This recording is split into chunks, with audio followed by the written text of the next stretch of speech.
Hello and welcome back to Israel with Aline. Today we are in Gath, a gigantic biblical city where the Anakims lived, one of the giant races of the Bible. From here also came Goliath, the great Philistine warrior, and many archaeological excavations were done at this site, but then purposefully closed and hidden from the public. So we have a lot to discover in this city these days. So if you are ready, let's get started.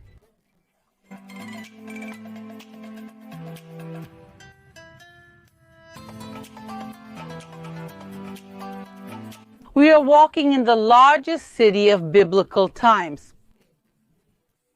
In the time of King David, this city was much larger than Hatzor, Armageddon, and Jerusalem itself, the largest city in all of Canaan territory. To give you an idea of its size, it was 5 square kilometers, which is 5 times larger than the old city of Jerusalem today. Without a doubt, a gigantic city. But the question is, where is it now? I told you, we are walking in Gath, and Gath, like so many other cities, was destroyed. And like many other cities here in Israel, it was excavated. The difference of this place from others is that the archaeologists here, they excavated, revealed the glorious and colossal past of this city and covered up the excavations. Do we know that we are now walking exactly on top of the remains of the city? Can I also put the excavation photos on the screen for you?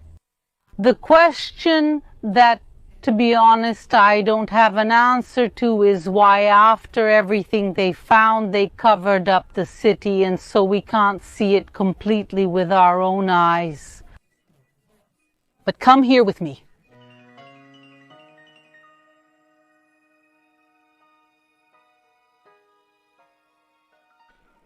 Look at these excavations. This is proof that the excavations are still happening. So the archaeologists came here, they dug, they analyzed, they put these fabrics, these white tarps, both to protect the place and also so that people do not have free access to it, and probably in a matter of little time they will come here to take the soil and cover this whole place. But look here clearly the remains of the biblical city of Gath and its constructions, which in a good part of them, they were made with sun-dried clay bricks, which was a very common technique in Philistine and Canaanite times.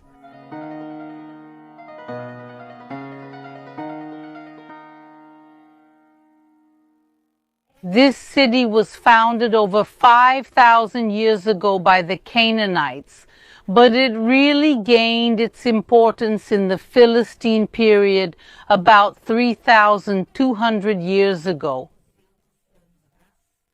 It was one of the 5 main Philistine cities, which were Gath, Ekron, Ashkelon, Ashdod, and Gaza. But the first time this city appears in the Bible is not related to the Philistines, but rather in the book of Joshua, which says that in this city live remnants of the giants, as we can hear in this verse. None of the Anakim survived in the land of the sons of Israel. Only in Gaza, Gath, and Ashdod did some remain. The Anakim are one of the races of giants that appear in the Bible. And specifically, they are descendants of Anak. And an interesting thing is that we have records of them, not only by the people of Israel, but also by Egypt. There are Egyptian inscriptions from the time of the Middle Kingdom, roughly 3,700 years ago, that speak of such a people or race of Anak. And among the various names for giants in the Bible, what we use for modern Hebrew to this day to say the word giant is Anak. And precisely the connection of this city, or the city that existed here, with the giants is going to relate to the story that we are going to talk about in a little while, which is the story of the giant Goliath.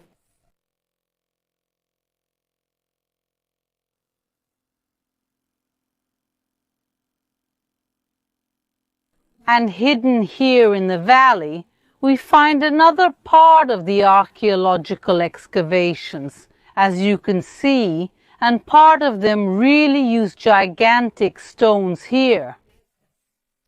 Most of the things found here are dated from the Philistine period, the period of great wars and battles between the people of Israel and the Philistines, to see who would have dominion over the land of Canaan. And there were really complicated periods, including when the Philistines managed to steal the Ark of the Covenant. And the Ark of the Covenant passes through some Philistine cities. Among them, it arrives here in Gath, where the population will be afflicted with a terrible plague of hemorrhoids.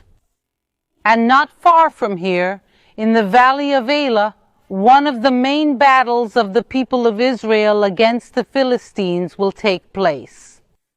When the Philistines decide to make a one-on-one challenge, that one person from the people of Israel would fight against one person from the Philistine people, and whoever won the other people would have to be their vassals, as we can read in this verse. Goliath stopped and shouted to the troops of Israel, "Why have you come out to form the battle line? Am I not a Philistine? And you servants of Saul, choose among you a man who will come fight with me. If he can fight with me and kill me, we will be your servants. But if I defeat him and kill him, you will be our servants and serve us." And the Philistine continued, "Today I challenge the troops of Israel. Give me a man to fight with me." When Saul and all Israel heard these words of the Philistine, they were dismayed and greatly afraid. And then begins the doubt of who should be the one to face Goliath. The most logical answer would be Saul himself. He was chosen as the king of Israel to protect his people. Like a shepherd protects his sheep, he should take the lead. And there's also one more reason that makes sense why he should fight. He was a head taller than the rest of the population. We estimate that Saul was about 6 feet tall, which was quite tall for that time. He obviously wouldn't be as tall as Goliath, but it wouldn't be such a mismatched fight. But Saul, he is terrified. And out of all the people of Israel, the one who volunteers to fight against the giant Goliath is just a little boy. With red hair, as the Bible says at Moni, the little David is the one who volunteers to fight against the giant Goliath. But what was really the height of Goliath? How giant was he really?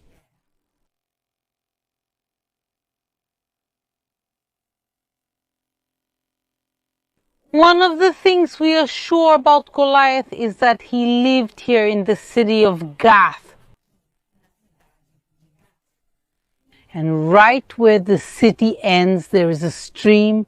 This stream is called the Elah stream or Oak stream, and it follows through the plain and reaches the site of the battle between David and Goliath. I find it very impressive how the fate of David and Goliath are connected in so many ways. Because from this stream, much further on, but from this same stream, is where King David takes the pebbles the stones that will be used to kill Goliath. As you can see, the river is dry at the moment. Because it is an intermittent river, the water only flows here during the winter.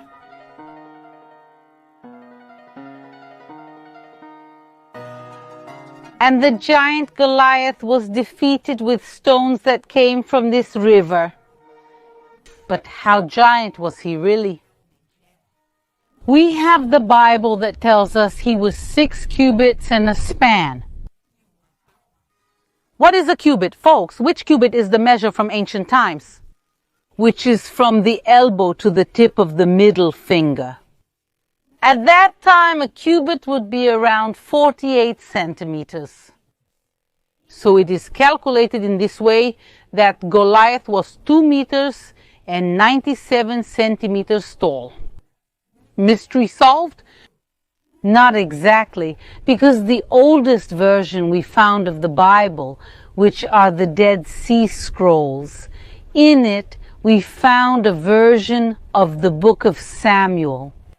And in this version, it is written that Goliath was 4 cubits and a span, not 6 cubits. In addition, the Septuagint, which is the first translation of the Hebrew Bible into another language, in this case Greek, also speaks of 4 cubits and a span.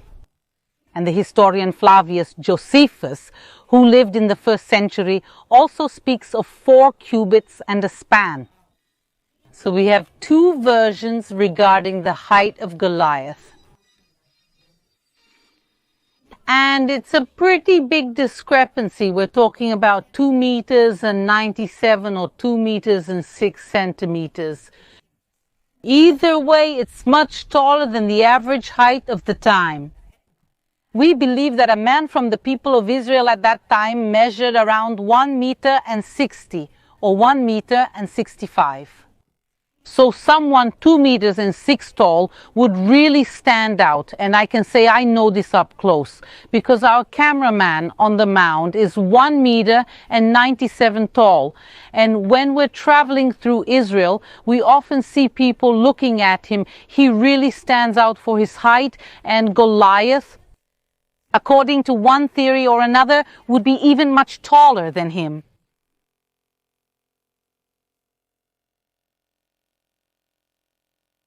After all, was Goliath a little over 2 meters tall or a little under 3?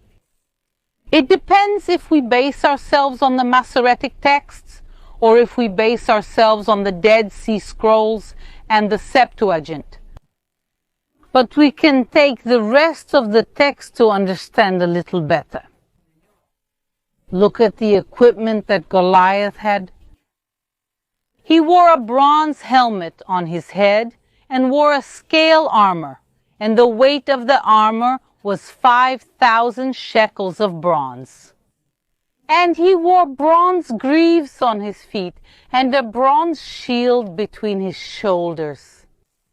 And the staff of his spear was like a weaver's beam, and the point of the spear was 600 shekels of iron, and his shield-bearer went before him. Goliath's coat of armor alone weighed about 5,000 shekels of bronze. We're talking between 55 and 70 kilograms here. Besides all the other weaponry, the question is how tall would a person need to be able to carry all that weight? This also shows us why the people of Israel were so afraid of Goliath. It wasn't just because of his stature, which was much larger than average, but also because of all the equipment, armor, spears, everything he had, and his military training, since he had been a warrior since his youth. And one thing that we find here in archaeological excavations further north in Israel are precisely gigantic spears. In 1962, a farmer working in Kfar Monash accidentally found a hidden treasure that contained over 800 metal pieces dated from about 5,000 years ago, from the beginning of the Bronze period, which is precisely the time that the Bible speaks of the existence of giants. And among the many pieces found, the ones that attracted the most attention are these. They are gigantic spears. The smallest one is 33 centimeters and the largest is 66. They are much, much, much larger than the common spears of that time. And for a person of average stature, it would be very difficult to use these spears for hunting or fighting. But one thing we know is that they were not made just as decorative pieces, but we see clear signs of their use. The question is, who 5,000 years ago had the strength to use such gigantic spears? We can also compare Goliath's height with other biblical characters. For example, Og, the king of Bashan, who is a descendant of another race of giants called the Rephaim. And it is estimated that he was between 2 and 74 meters tall, which would not be so different from Goliath's height if he really was almost 3 meters tall. And we can compare his height with other people from modern times. The tallest man alive today is named Sultan Qasim, and he is 2.51 meters tall. And the tallest man recorded in modern times was Robert Wadlow, who was 2.72 meters tall, which is almost the highest height of Goliath. And Goliath was not the only giant from this city. We know that here were descendants of the Anakim, but in the time of Goliath, there are at least 3 other giants who battled against the people of Israel. There was also another battle in Gath, where there was a man of great stature who had 6 fingers on each hand and 6 on each foot, 24 in total, and he too was born to the giant, and he defied Israel. However, Jonathan, son of Shimei, David's brother, struck him down. These 4 were born to the giant in Gath, and fell by the hand of David and by the hand of his servants. What is the reward that King Saul gives to David for having defeated the giant Goliath? David receives betrayal and envy. Saul becomes very afraid of King David because King David is loved by the people. And he is afraid that the people will prefer David as a king to him. And that's why he pursues David, who has to flee with his men. And of all the places he could hide, he chooses to come to Gath, the city of his enemies, a Philistine city, the city of Goliath. And when he gets here, obviously they recognize him as the young man who defeated Goliath. And then David realizes that this time he made a mistake, but now how was he going to get out of that situation? He was literally surrounded by Philistines, and he didn't come ready for battle. He came as a fugitive. And what he does, which can be called a crazy plan, is literally to pretend to be crazy. He starts to drool, his beard gets wet, and he starts to scratch himself and bang on the city walls and gates. And then the king of Gath looks and says, "Yes, this is David, but I already have enough madmen in my city," and they let David go. So this is David's unusual way of escaping from Gath. And later he returns to the city once more, but this time with his men, and he will indeed be received by the city's king as David. But we see once again how the stories of Goliath and David are intertwined in this city.